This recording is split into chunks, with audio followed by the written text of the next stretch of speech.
Hello everybody! Today, we are going to have a short primer on the skeletal system. We are going to show you the anatomy part featuring different bones of the human skeleton. To illustrate the idea more clearly, we have Mike, the skeleton, on hand to help us with the visuals. Here are the major bones in the body. The cranium, The facial bones,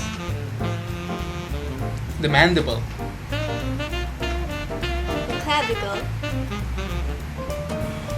the sternum,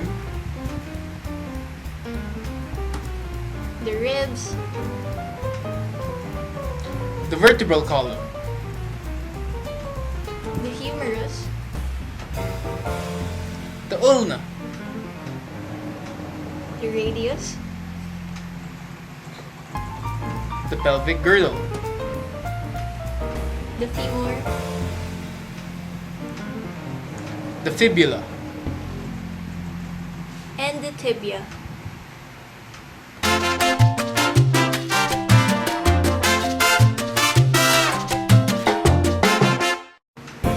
Have you ever wondered how bones are formed? Well, they undergo a process called ossification. There are two types in general, intramembranous and endochondral.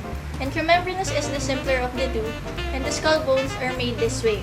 Most other bones in the body, however, are formed through endochondral ossification. The process is best observed in a long bone.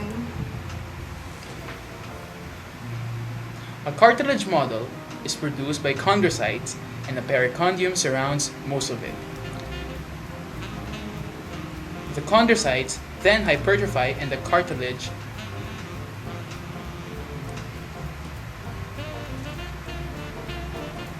is calcified. The perichondrium of the diaphysis becomes the periosteum.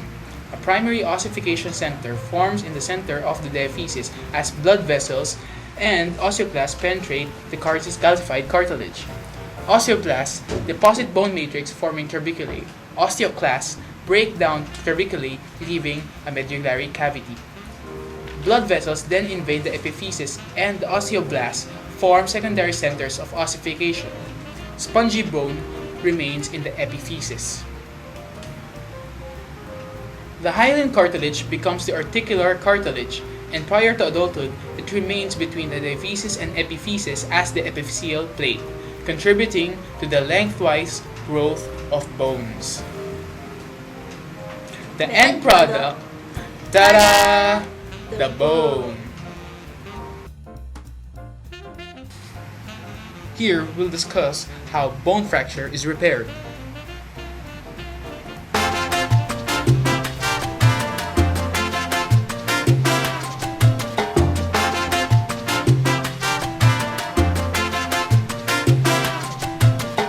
Mike, the skeleton here seems to be so happy, dancing away.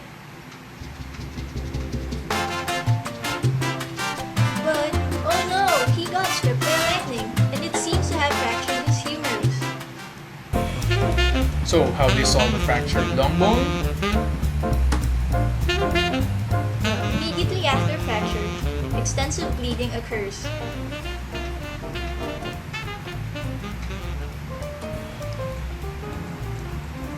The clot formation is characterized by many parts of the bone. These include the medullary cavity, the periosteum, and the blood vessel. Over several hours, a blood clot or a fracture hematoma forms. Blood vessels and cells invade the clot and produce a network of fibers and cartilage, and new bone cartilage between the broken bone, collectively called callus.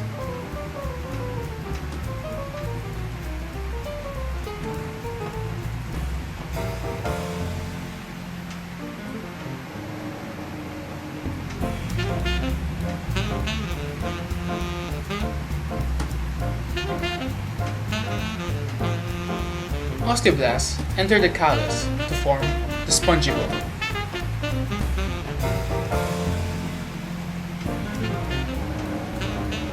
Swelling will be seen initially over location of the fracture.